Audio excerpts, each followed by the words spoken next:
Allons-y. Donc là, je vais vous présenter une petite vidéo qui va expliquer comment faire pour tracer des droites de régression à partir d'OpenOffice et afficher l'équation de ces droites. Donc ici, je suis parti d'un exemple où j'avais le volume, le temps et 2 fois le temps.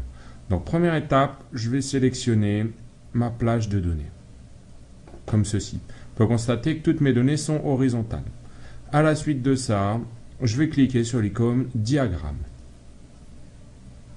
Voilà. Je vais faire apparaître l'assistant ici.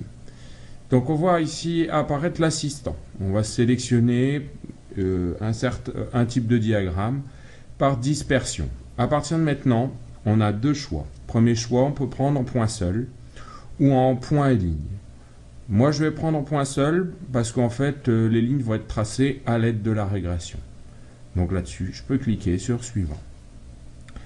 À la suite de ça, je dois sélectionner ma série de données. Alors, soit je prends mes données en colonne, soit je les prends en ligne. Ici, si on constate, toutes mes données sont placées sous forme de ligne. Donc, il vaut mieux choisir cet onglet-ci. À la suite de ça, on me demande de prendre une étiquette, c'est-à-dire le nom que je vais pouvoir donner à mes axes.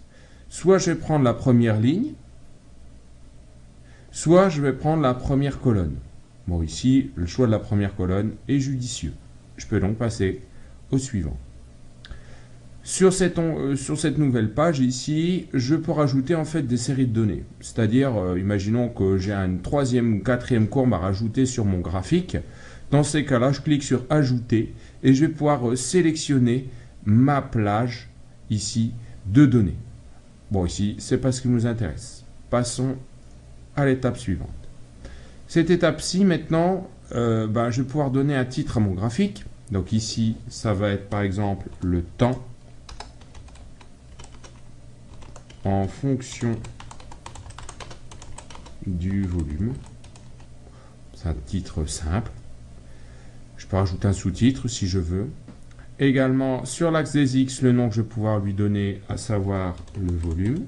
Je vais y joindre son unité. Et sur l'axe des Y, l'axe des ordonnées, le temps. Voilà. Donc je vais décaler un petit peu l'assistant pour faire voir en fait ce qui apparaît. Parce que, voilà, ici vous voyez apparaître en fait la courbe avec les différentes annotations. Là ici le temps sur l'axe des ordonnées. Et je peux décocher ici la légende. Regardez bien, la légende est située là. Donc je vais pouvoir supprimer cette petite légende. Voilà. Et je vais pouvoir, par exemple, rajouter, je remonte un tout petit peu, parce que là on voit en fait un quadrillage horizontal. Je vais rajouter un quadrillage vertical. Voilà. Donc, a priori, mon graphique est tracé. J'ai plus qu'à cliquer sur terminer. Donc voilà, ici, mon graphique est construit. On voit apparaître deux séries de points. Maintenant, je vais tracer les droites de régression et afficher leur équation. Donc pour faire ça, première étape, je clique gauche sur les points, puis je clique droit. À partir de là, je vais demander insérer la droite de régression. Voilà. Si je vais afficher l'équation de cette droite, je clique droit sur la droite. J'ai bien dit sur la droite et pas sur les points. Et je demande à insérer la courbe de régression. Même topo pour en dessous. Première étape, clic gauche, puis clic droit. Insérer la courbe. Je vais sur la droite, clic droit. Et je demande à insérer